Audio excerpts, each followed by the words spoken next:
Hey, what's going on with me, the James Network, coming back with another video today. We're going to be talking the recap of week 11, which was a great week for football. This might have been the best week of the season for me. As considering interestingness, some nice games, some really easy picks. I went 11-3 this week. On the season, I am now 95-56, which is a blessing. It honestly is. I like predicting, and it's very fun, especially when you win.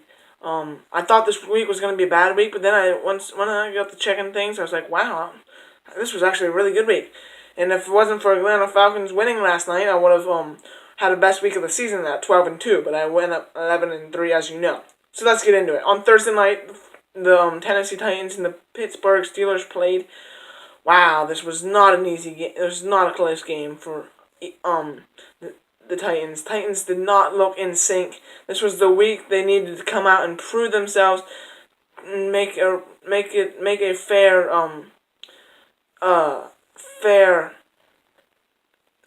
view of what they really are, because they don't give many primetime games. Whenever you come into a primetime game and you blow this up that bad, given you were down by 2, you had a chance. You were down. Wait. On the opening drive of the second half, you scored 14-16. You had a chance. You had a chance to win it. You just need to stop, and you didn't. I mean, there's nothing else to talk about in this game but the Steelers' domination. The Steelers are having problems trying to keep up with the Patriots, but it's not an issue. It isn't an issue this season. They're not having problems scoring points. I think this could be possibly the year that they knock out the Patriots. We'll see what happens. Anyway, the Steelers get the win 40-17 in the final. Mariota threw 4 interceptions. Wow. We'll see if they can bounce back and make a playoff run yet after that horrid game. Next game, Detroit and the Bears. Detroit came out looking hot. And Detroit did what they wanted to do after having a rough week against the Browns, which they ended up winning. But they did what they needed to do to get the W, and this team is hot in the NFC as well. There's a lot of teams we're going to talk about after I get done previewing and recapping this, that the playoffs, that have a shot at the playoffs in this NFC. A lot of hot teams that are going to make it to the playoffs. I think the NFC is better than the AFC this season. But anyway, Detroit gets the W there. Mitch Trubisky struggles, I believe, through 2 interceptions. The Jaguars and the Cleveland Browns. Let's just say this was not fun to watch. I watched the whole game because that was the game they were showing here, and it wasn't fun. I don't know how to say it. These teams, yeah, Jacksonville 7-3. I understand that, but they aren't very good. This is a team that the Jets beat earlier in the season, which is a surprise.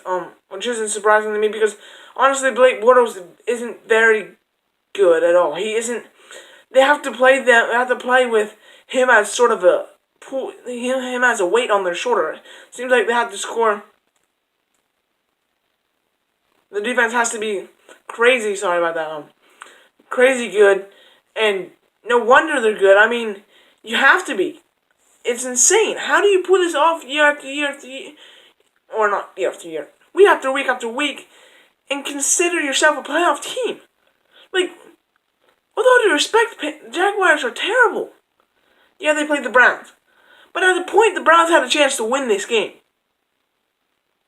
Although Kaiser dropped back and the offensive line of the Browns let loose and let them strip him and run it for a touchdown. But the point is, what makes you Jaguars fans out there? Comment in the comment section, Jaguars fans. With all due respect, your defense is amazing. Top 10, top 5, top 3.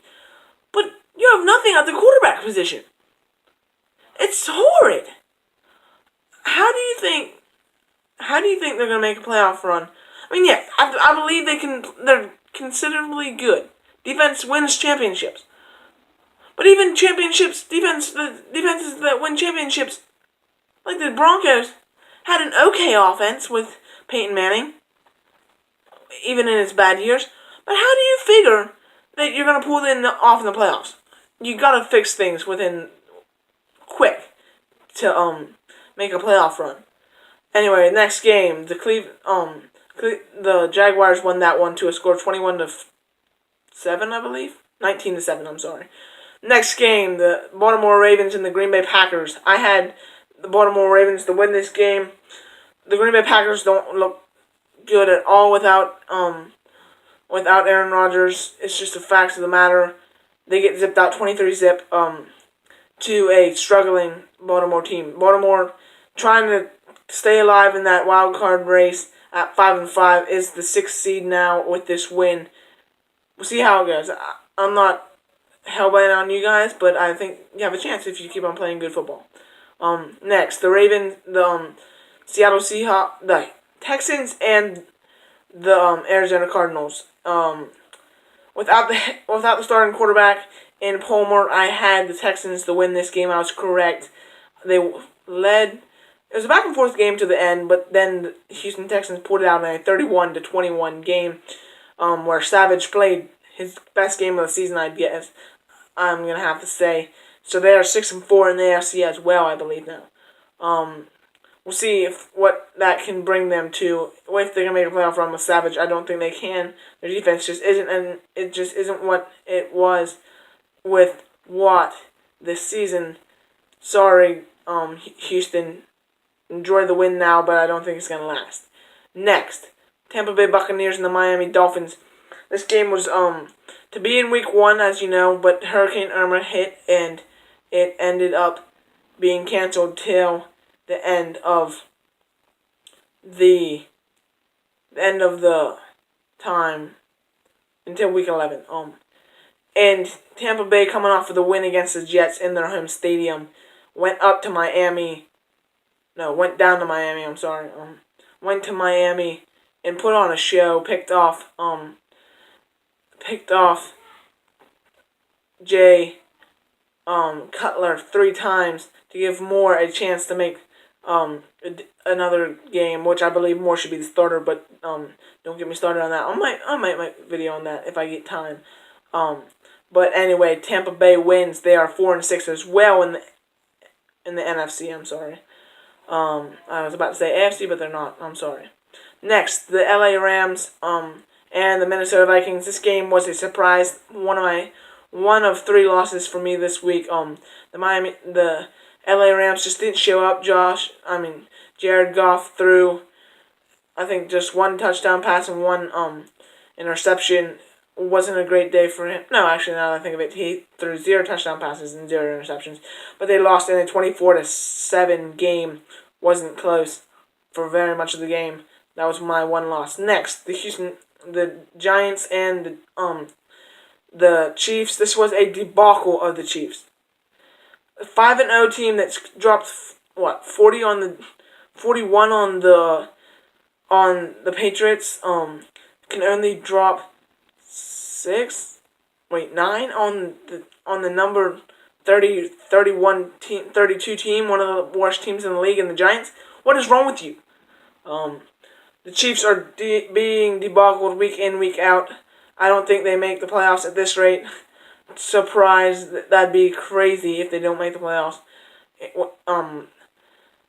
Honestly, I don't think they could go. If they might be able to pull it out, but I could see them dropping off here. Depends on how Alex Smith pulls it out. We'll see come the future weeks in this season. But anyway, the Giants get their 2nd win of the season, 2-8 on the season. After losing to the 49ers a week ago, pulled it out in overtime with just 2 minutes remaining in overtime. They kicked the game winner, 27-yard cheap shot to win it. Next game, the Washington Redskins and the Saints. This game was surprising to me. I was afraid I was going to get it wrong, but the Saints pulled a comeback for the ages in a season that no one expected them to be any good in a 31-16 comeback with 2 minutes to play. It was amazing to watch. They won it in overtime, 34-31. Way to play, Seattle Saints. I'm excited to see what happens come playoff time because they're going to make it. I guarantee it. They could even get a first round bye at this point. we'll see what happens. Next game, the Buffalo Bills and the Chargers. The Buffalo Bills look to be the Buffalo Bills again. After starting 5-2, the Jets put them down to 1 loss. The Saints put them down to another loss, and the Chargers put them down to another loss. They have scored a total of. They've been outscored a ton in the last couple of games. They've allowed 95 in the last 2 weeks. In the last 3 weeks, they've allowed 95 and 100.